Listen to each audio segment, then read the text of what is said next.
Miderahany Jehova, miantsoa ny anarany, atao fantatra any amin'ny firenena rehetra ny asany, mirao azy, mankalaza azy, saintsainy ny fahagagana rehetra ataony, atao voareharehanareo ny anarany masina, aoka ho faly ny fony izay mitady an' Jehova, mitadiavan' Jehova sy ny heriny ka tsy ao mandrakariva ny tavany.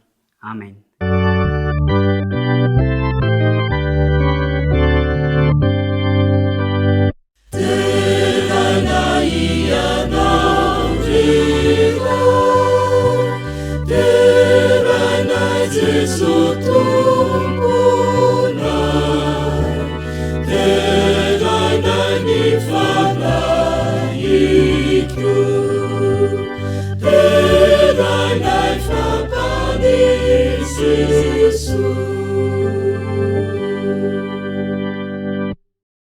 Jehovah Andriamanitra ray zanaka sy fanay masino, misaotra anao noho ny amin'ny fotoana izay menao anay ahafahana mifampahery amin'ity anio ity.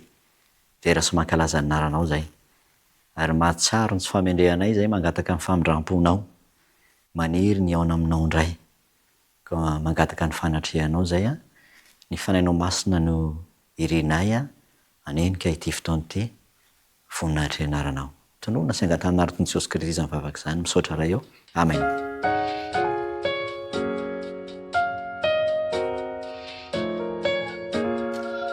Faly miarabanao tratrizao sabata mahafinaritra izao, manona ny fiadanan'ny Tompo anao izahay amin'ity androany ity fifaliana ho anay avy ao amin'ny fiangonana Maibahoaka distrikany Ambodro manao izao fanompoam-pivavahana izao.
Manasanao amin'ity marana ity hiaraka mamaky ny tenin'Andriamanitra tsika. Izany dia hitantsika ao amin'ny Jeremia 7:2.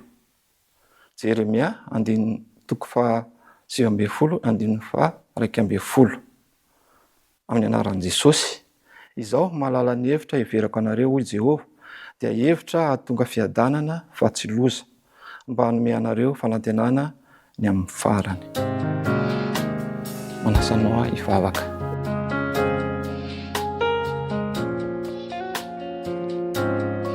Andriamanitra ray ny tsara indrindra an-danitro, saotranao izay ny amin'ity sabata mahafinaritra izay nomenao anay ity, satria ianao no nanome ny hery sy ny tanjaka ny fahafahana rehetra avy aminao ka nahatongavanay amin'izao sabata izao.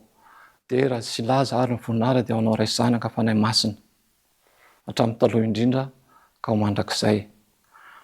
Mangataka aminao ihany koa zay mba hamilanao ny elokay raha misy zavatra tsy fanaraka amin'ny sitraponao zay rehetra vitanay nandritran'izay fotoana elabe izay ary nandritran'ny fotoana maro izay tsy tsaronay akory. Mangataka aminao zay mba hiditra antsihatra amin'ny fiainanay ho avy ary amin'ity sabata ity dia mitondra mbavaka manokana ho an'ny vahoakanao maneran-tany, indrindra ireo havanay any amin'ny faritra Atsinanana dia any amin'ny faritra ny Tamatavy izay nanana ny tsy fahatanterahana ny toetrandro ka nanimba fotodrafitra maro sasa maro sy zavatra momba fiainan'ny olona rehetra. Mangataka aminao zay amin'ity androany ity mba hijerenao manokana an'izy ireo ka hanomezanao azy zavatra rehetra zay ilainy.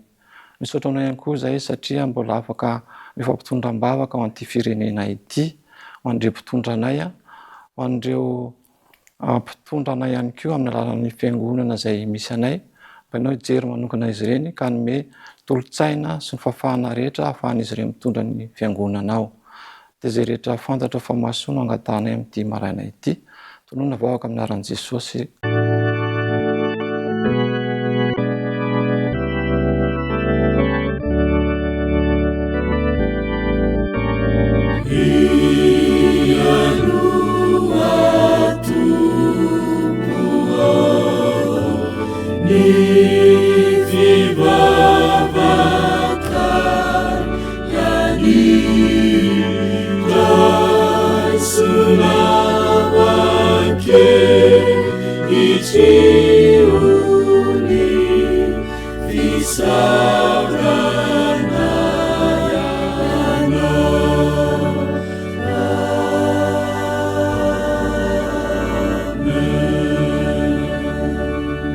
Amen.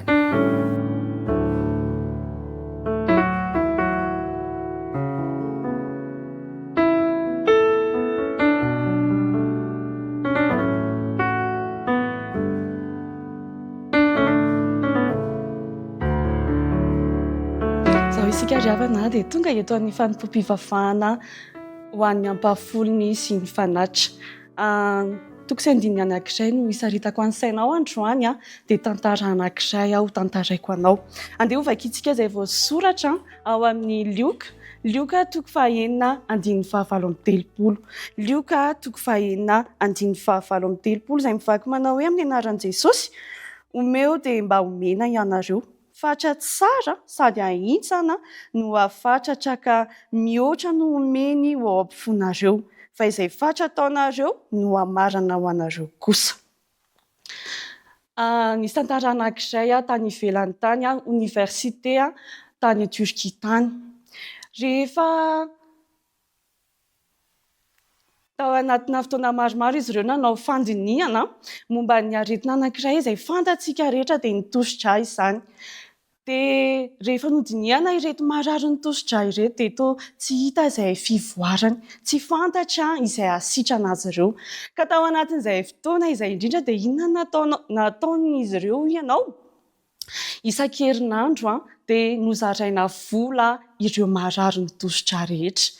Nozaraina vola izy ireo ka ny andaniny dia nandany vola tamin'ny fandaniana ho an'ny tenany manokana, izany hoe nikarakara volo izy, nividy ireny menaka ahositra amin'ny vatany ireny izy mba ahafahany mamalifaly ny tenany. Tetsy ankilan'izay indray dia nisy an'ireo namana hafa izay tsy nanao toy izany, fa inona hozy ianao no nataon'izy ireo? Nandeha nizara ny anjara vola izay namena ho azy ireo ho an'ny hafa izy ireo. $20 monja no nozaraina ho an'izy ireo tamin'izay fotoana izay, ka tao anatin'izany dia nividianan'izy ireo bisikitra ireo mpamonjy voina tao amin'ny hopitaly. Nividianan'izy ireo izay mahasoa azy ny manodidina azy ireo ary nozarain'izy ireo izay ilainy ny teo amin'ny manodidina azy rehetra. Ny antso atao aminao androany dia izao: miantso anao ny tompo mba hanome tahaka izany ihany koa ianao satria manana fifaliana isika rehefa mizara izay ananantsika ho an'ny hafa, indrindra fa amin'ny fanatanterahana ny ampafolony sy ny fanatitra dia miantso anao Andriamanitra mba hanome izany amin'ny mpifaliana. Hoy ny tenin'Andriamanitra hoe fa izay manome amin'ny mpifaliana no ankasahan'ny tompo dia mino aho fa hanome amin'ny mpifaliana ianao androany ho fanohanana ny asan'Andriamanitra. Amen. Andeha hiaraka hitsangana isika hivavaka. Ry Andriamanitra iray ny tsara sy masendry iray an-danitro, misaotra anao izahay no fahasoavanao sy famindramponao. Misaotra anao izahay fa mbola namenao fahafahana afaka manome. Raiso Jesosy eo ny fanatitra sy ny ampafolony izay atolotra ho anao amin'izao sabata izao mba tena ho masina tokoa ary havita amin'ny asa izay nanirahanao azy. Amin'ny anaranao Jesosy. Amen.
faly miarabantsika rehetra rakizy.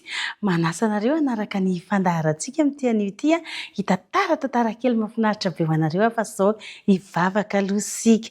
Jesosy io ihany tantara izay ankizy dia ampio mba ho mahay mandray lesona. Sotra Jesosy io mamela ihany koa ny fahotanay ankizy.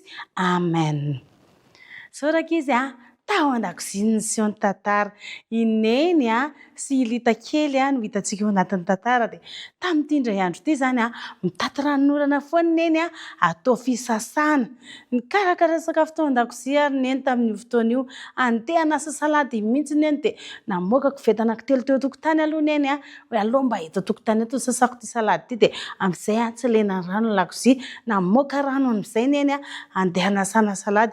Niditra tapoko Lita miaraka amin'ny baolina. Maloto be Lita. Maloto be ny akanjo Lita. Fia vovoka, ny tongony misy rampotaka. Maloto be koa le baolina. Ozy neny, Lita, zange efa miteny hoe tsy miditra ato an-dakozia ny Lita rehefa avy milalao fa raha tsy maintsy makato ianao dia misasa aloha. Fa nga lany anga le rano fisasana tatazantsika amin'ny ranorana. Dia ozy izy Lita, ka nona be fotsiny aho dia niditra aty. Tsy mety ny ataonao ka andana aloha soloa ny akanjonao a. Dia andana sasao ny tananao fa zao fe nidiranao atao an-dakozia. Mamparary any maloto ry Lita. Dia lasa Lita nakany anaty trano dia nesorony fotsiny le ambonin'akanjo dia nesorony fotsiny le pataloha. Dia naka pataloha madio izy dia ohatry ny dakany kely teo amin'ny tany ohatry fotsiny le akanjo avy nalany a. Dia lasa indray izy mivoaka. Nitsabany Lita ary le rano andeha hanasany ny salady. Tena nasa tanana tamin'ny rano sy savony izy fa nasitry ny tao ny tanany dia navoakany. Lasa izy mipoitra tany amin'eny. Fafafafany tamin'ilay pataloha vao azo misoloana ohatr'izao a. Ny tanany dia neny madio ny tanako fa sa amin'izay a nona. Dia ozy izy neny hoe raha efa madio ny tananao dia mangala paoma fa efa voasasa io. Neny zany tsy nafantatra fa loza neny manasa salady no hohanin'ny Lita le paoma. Voasasa neny ny salady. Niditra neny. Fa manino ianao milokoloka ohatran'izao? Marary kibo kory neny a. Fa ahoana ny marary kibo? Tsy fantako mihitsy. Hafahafa be azy zany. Vetivety teo Lita. Niazakazaka mivoaka fa hoaiza ianao? Andeha amin'ny toalette fa misy tsy mety mihitsy. Tonga dia mivalana avy hatrany Lita. Verina avy any izy. Neny a, marary neny. Dia ozy izy neny, paoma madio no nomeko anao. Anga ianao tsy nanasa tanana tamin'ny rano sy savony. Dia somary natahotra ho bedy Lita dia tsy saniteny izy hoe izy anie ka tsy nanasa tanana tamin'ny rano sy savony. Izy koa raha tsy nikitika an'ilay rano fanasana tanana fa ny rano andeha hanasany ny salady no tsapahany indray mandeha tena voaka ny tao ny tanany. Dia tsy saniteny izy. Nalany neny ny tabile. Soloiny neny kiraro ny kapany. Dia nalainy neny ny poketra dia andao ary tsika sy Lita andeha ho any amin'ny dokotera. Vetivety teo petahan'ny dokotera tsindro ny Lita. Vetivety teo makany amin'ny hôpitaly nareo mianaka. Nasiana sérum Lita. Telefony ny dada tao an-trano tsy natratra olona dia ozy izy neny hoe efa voakarakara ny sakafo fa izay sy Lita mbola nisy nandehananay fa misakafoana tsara aloha ianao. Dia rehefa vita ny sakafonao dia atsoy izay dia miresaka aminao ny tokony atao. Mihinana sakafo dada. Tsy nana-po dada. Mihinana an'ilay salady sasana tamin'ilay rano nitsabahany Lita. Avy nihinana an'ilay salady dada. Mbola tsy nihinana vary akory. Eo koa dada fa ny tanondrika. Eo koa dada fa ny lovika. Aiza ny tena misy anareo mianaka? Atoroy fa ohatrany tsy metimety azy zany. Dia ozy izy neny, aty amin'ny dokotera misy anay. Tena hoany raha hoany ianao dia mitondra lamba dia mitondra termosy tsy tafatondra ninina hoany aminareo fotsiny dia lasa dada nakany. Dia rehefa nakao amin'ny dokotera koa dada dia lasa koa niditra hôpitaly teo akaikin'ny Lita. Teo Lita vao tonga saina. Tena tsy maintsy milaza marina amin'eny sao dia hohanin'ny neny eo koa io salady io. Neny mifona neny mifona fa nanao tsy mety tena tsy nety nataonao anaka. Hita neny tamin'izaho le avy nilalao baolina. Efa somary natanjaka Lita satria efa teo an-tanàm-pitsabo. Tamin'izaho le avy nanao baolina neny. Izaho ange tsy nisasa tamin'ilay rano fisasana sady sady zangy eny tsy nampiasa savony fona eny tsy hanao tsony fa inona zany raha nosasanao ry Lita?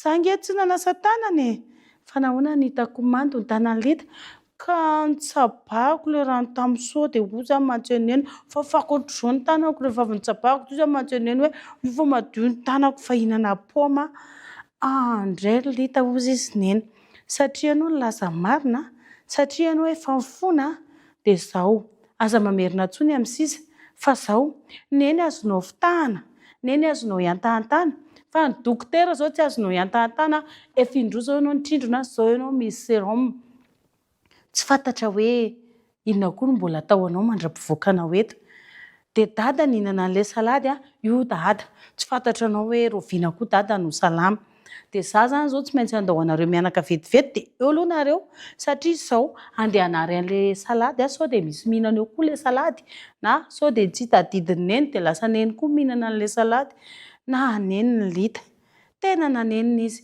mifona tamin'ny neny izy mifona tamin'ny Jesosy izy mifona tamin'ny dada izy zao rakizy tsara ho fantatsika fa ny olona azontsika handaingana fa Jesosy tsy azontsika handaingana neny azontsika iantana dada azontsika iantana fa ny fiainana tsy azontsika iantana noho izany rakizy manaova ny tsara manaova ny mety manaova ny marina mandehana ny fahitsiana fa zaza endrisika nanomboka teo Lita dia fay ary nampianatra ny ankizy namandrehetra hoe rehefa manorina eny hoe manasa tanana amin'ny rano sy savony na maina ny tanana na mando ny tanana na madio ny tanana na maloto ny tanana manasa tanana amin'ny rano sy savony izay vao miditra ao an-trano rehefa avy milalao na rehefa avy mianatra na aveza manasa tanana amin'ny rano sy savony izay vao miditra ao an-trano alohan'ny andraisana sakafo manasa tanana amin'ny rano sy savony izay vao mandray sakafo na nikitikitika volon-doha na avy mandeha milalao na manisa vola na maninona dia manasa tanana amin'ny rano sy savony aloha izay vao mandeha misakafo ary izao koa rakizy aza tsofotsofoka any anaty paosy any ny sakafo tonga dia hohanina maloto ny paosy indraindray asiantsika lakre any indraindray asiantsika vatokely ataontsika tantara any indraindray asiantsika kanety any be dia be ny zavatra ataontsika any am-paosy dia maloto ny paosy ny zavatra hohanina aza-pidirina tonga dia atao any am-paosy manasa tanana amin'ny savony rehefa zatra manao tanana paosy izay indray ny lesona ny tantara kely angalantsika lesona mino fa isika ankizy dia zaza endry mora mandray lesona ozy ny tenin'Andriamanitra ao amin'ny Jakoba 3:7-7 Jakoba 3:7-7 manao hoe fa ny fahendrena avy any ambony dia madio aloha andao ny averintsika Jakoba 3:7-7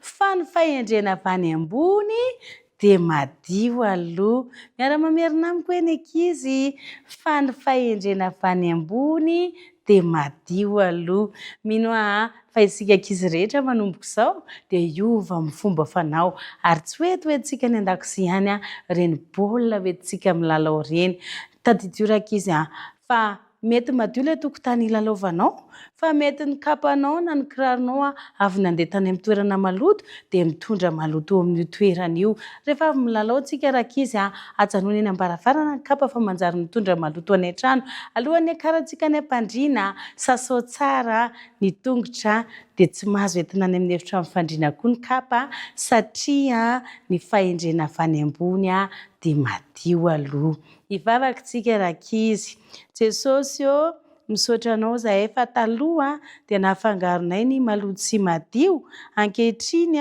mamela ny elokay dia amboary izahay ampianaro isan'andro izahay mba ho zatra manao madio mifona aminao zahay ny amin'ny lasa rehetra tantano izahay ny amin'ny hoavy rehetra dia taio ny tokantrano misy anay tsirairay avy amin'ny anaran'i Jesosy Kristy saotra ray amen.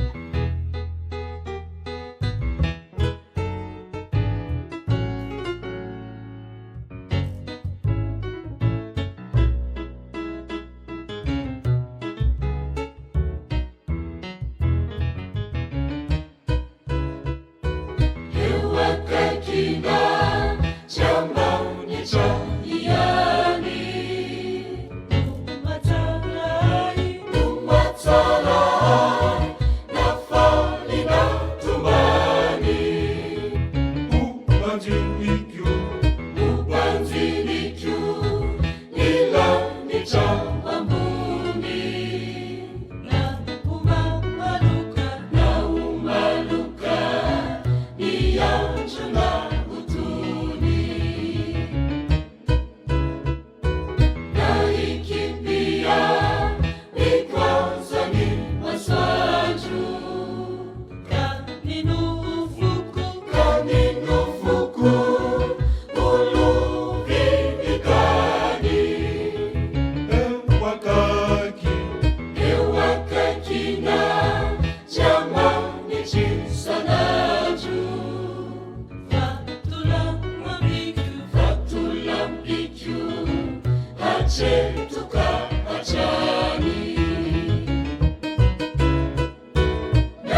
Fifaliana ho any mifampahery aminao amin'ity anio ity ary ampahanitretena tanteraka no anekeko ho fitaovana fantsona ikorana ny tenin'Andriamanitra ho fampaherezana anao. Amin'ity anio ity dia lohahevitra iray no entiko hifampizarana mba hisian'izay fifampaherezana izay dia ny hoe miandry an' Jehova. Ny miandry an' Jehova eto dia toa maneho fahatokiana, mitory fanantenana. Mialohan'ny andraisitsika izany nefa dia andeha hiaraka hivavaka. Jehova Andriamanitra, misaotra anao ny amin'ny fitahiana sy ny fahasoavanao, mbola afaka mifampahery amin'ity fotoana ity indray izay. Mangataka ny fanatrehanao sy ny fitarian'ny fainanao masina. Anaran'i Jesosy Kristy nanoana izany vavaka izany. Misaotra raha eo. Amen. Amin'ity anio ity dia tantarana tovolahy Hebreo iray no anehoantsika izay lohahevitra hoe miandry an' Jehova izay dia i Josefa zany. Raha fitiana fohifohy ny andohan'ny dian'i Josefa teo amin'izay hoe miandry an' Jehova izay dia vao tovolahy kely izy dia efa nampahitan'Andriamanitra tamin'ny alalan'ny nofy ny hoaviny sy ny momba azy ny amin'ny fahalebaziny. Ao amin'ny Genesis 7:7 no isian'izay fiandohan'ny dian'i Josefa izay. Tao no nisehon'ilay nofo voalohany amin'ilay amboara no fehezina teny an-tsaha ka dia niondrika nanodidina ny azy avokoa ny rehetra. Tao ihany koa nisy ilay masoandro sy ny volana ary ireo kintana 12 izay niankohaka teo anatrehany. Izany nofo izany dia toa manambara, maneho fa ho lasa mpifehy, ho lasa mpanapaka lehibe ity tovolahy ity. Tamin'izany vanim-potoana izany ny nofy dia nanan-danja indrindra ho an'ny olona ary indrindra izany nofy indromosesy izany dia maneho ny amin'ny zavatra ho avy. Nandray ampohan'izany i Jakoba rainy ary niaina toe-javatra maro i Josefa tao aorian'izay, indrindra ny amin'ireo rahalahiny rehefa nilazany izany dia toa tsy nankasitraka ary nankahala azy ka nisehon'ireo fihetsika maneho tsy fankasitrahana azy toy izany hitantsika ny 170 ohatra nandatsahana izy ireo an'i Josefa tao an-davaka ary nivarotany azy tamin'ireo vahiny mpandalo dia nisy mahelita zany mba ho lasa andevo. Dia eto no atombokitsika ny fandraisana ny dian'i Josefa amin'izay hoe miandry an'i Jehova izay. Rehefa novidian'ireo Ismaelita zany i Josefa dia nentina nakany Egypta ary namidy tamin'ilay tandapa Egyptiana iray antsoina hoe Potifara.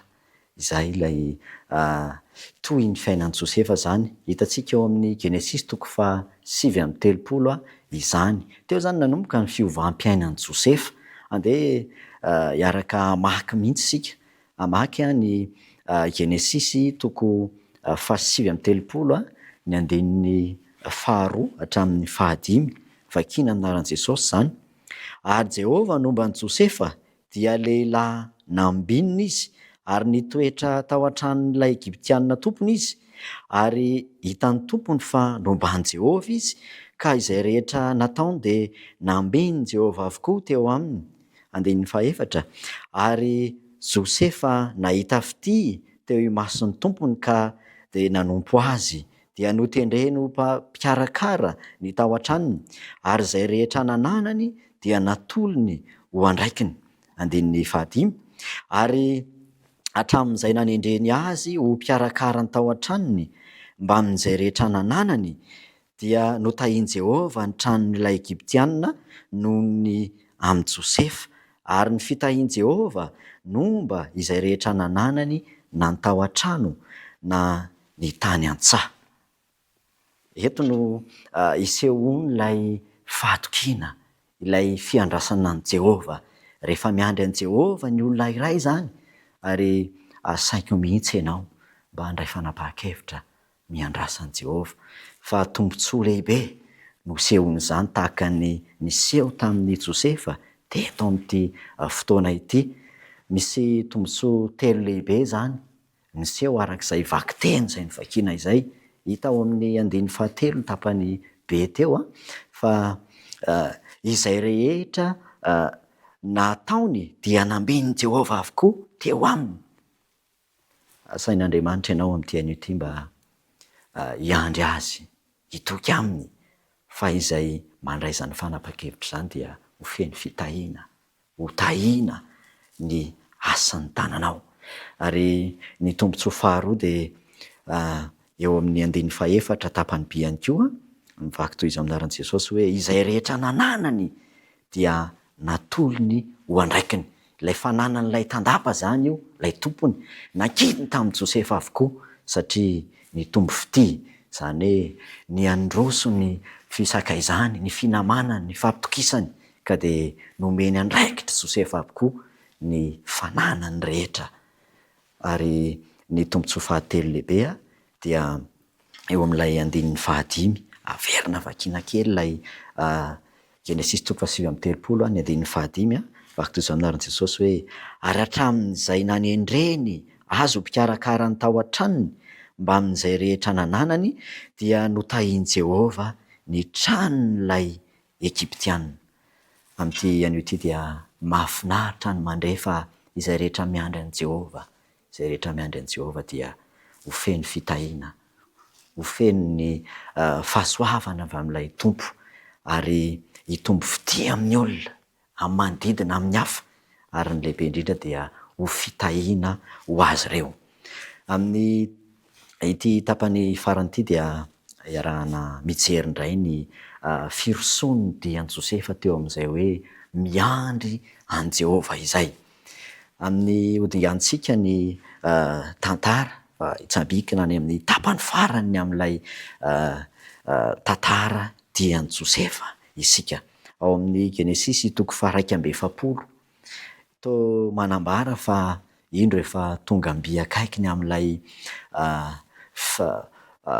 fahatongavan'i Jehova i Josefa satria niandry izy, niandry. Teo anelanelana io dia mbola nandalo toe-javatra sarotra i Josefa, nahiditra ponja izy Rehefa niaina elaela nandritra izay fotoana nipetrahany tao amin'ilay tandapa izy dia naka fanahy azy ny vadiny ty tompony ity, ary tsy naiky hatramin'ny farany Josefa, tsy nanaiky hatramin'ny farany izy ka dia nofandriany ity tompovaviny ity ka dia tratra ihany ny farany. Hita n'ilay tandapa dia nalefa tao am-ponja izy. Tao amin'io fotoana izay nijanona tao am-ponja io dia nisy toe-javatra nitranga, nisy toe-javatra nitranga tao. Nisy tandapa roa tao amin'ny mpanjaka, tao amin'ny Farao zany, nanao atosoana ka dia nalefa tao amin'ny fonja io ihany koa.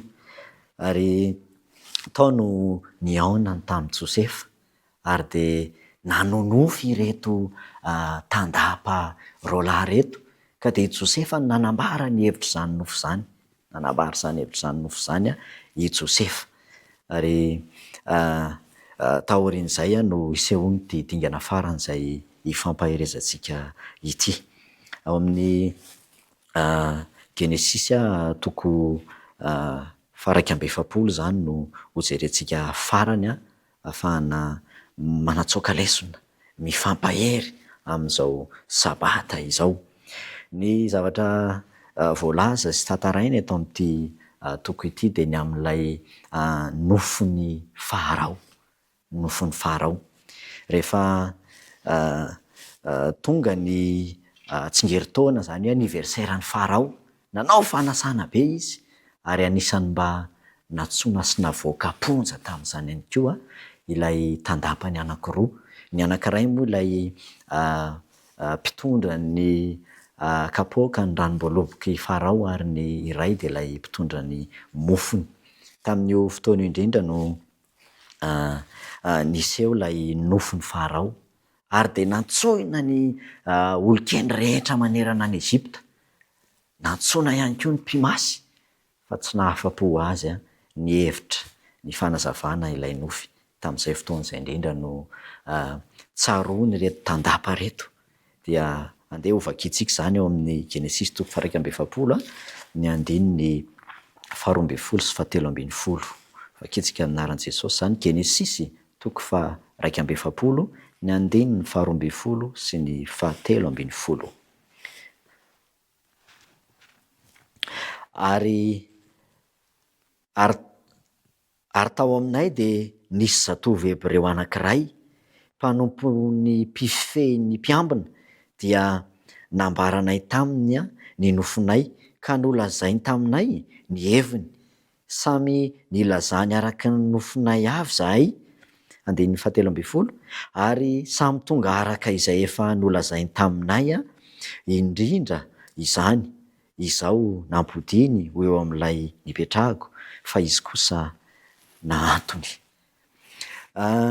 Ity toe-javatra ity dia toa manambara fiasan'Andriamanitra lehibe.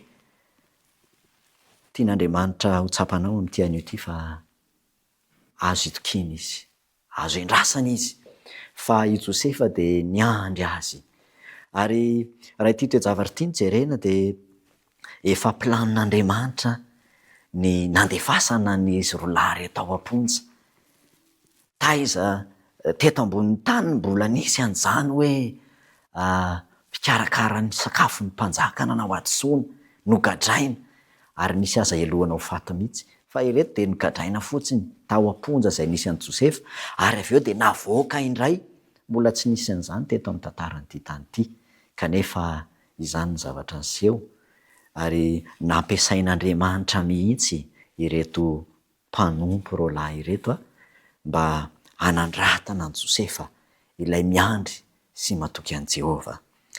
Inona no zavatra niseho ary eo no anehoana fa haikay momba an'i Josefa i Jehovah. Azo itokina ilay Jehovah Andriamanitra izay nandrasany hatr'izay. Hovakiana ny Genesisy toko faha 150 ny andininy faha 150. Genesisy toko faha 150 ny andininy faha 150. Vakiana amin'ny anaran'i Jesosy ny teny. Ary hoy indray Farao tamin'i Josefa, indro efa nanendry anao ho mpanapaka ny tany Egipta rehetra aho, dia nasehon'ny Farao ny peratra, nesorony Farao ny peratra tamin'ny tanany ka nataony tamin'ny tanan'i Josefa dia nampitafiany longony fotsy madinika izy ary nasihany rojo volamena ny voziny. Amin'ity an'io ity dia rehefa nasehon'i Jehova tamin'ny Mosesy fa azo itokina izy ary azo endrasana mandrakariva dia niseho ny fandraisen'i Josefa. Rehefa nambaran'i Josefa tamin'ny Farao fa avy amin'ny Andriamanitra ny hevitra ny nofy dia nino nandray nanaiky izany Farao ka dia tonga mpife sy mpanapaka any Egipta rehetra i Josefa. Mbola tsaroanao ve ilay nofy efa 10 taona lasa izay nomeny Jehova ny Josefa? 30 taona Josefa ankehitriny ary tonga mpanapaka mpife any Egipta ray manontolo. Niandry an Jehova Josefa ary i Jehova kosa nefa efa hatr'izay no niandry any Josefa. Nataon'Andriamanitra tamin'i Josefa izany ary mbola azo ny atao aminao ihany koa amin'izao ankehitriny izao. Andeha iarahantsika mamaky ilay andiny fototra izay novakiana tany am-piandohana. Jeremia 7:20 ny andininy 2:20. Jeremia 7:20 ny andininy 2:20. Vakiana aminaran'i Jesosy ny teny. Fa izao mahalala ny hevitra heverako anao dia hevitra ahatonga fiadanana fa tsy loza, mba hanananao fanantenana ny amin'ny farany. Ry namako, manana planina ho anao Andriamanitra, manana hevitra, manana projet ho anao Andriamanitra. Na inona toe-javatra mitranga amin'ny fiainanao ankehitriny, na toy ny ahoana fiovam-piainana lovanao ankehitriny, afaka manova izany Andriamanitra ary efa manomana ho avy mamiratra ho anao, mandrasa ny Jehova. Andeha hoentsika mbavaka izany afatra lehibe izany mba hisiako ny arotonga zava-misy eo amin'ny fiainanao. Jehova Andriamanitra, mitera sy mankalaza anaranao izay. Misaotra ny amin'ny teny izay nomenao tamin'ity anio ity fa Andriamanitra azo itokina, Andriamanitra azo iandrasana ianao, manova ny toe-javatra rehetra ary efa manana planina ho amin'ny fiainanay. Mahatoko izay fa manana hevitra heveranay ianao ka ity namako, ity havako izay miaino amin'ity anio ity, Tompo malalo, tahiomba ho zava-misy eo amin'ny fiainana izany ary ny fanapahan-kevitra izay raisiny dia ianao no hitaha izany hanova ny fiainana ho avy sisa. Anaran'i Jesosy ny angatahana izany. Amen.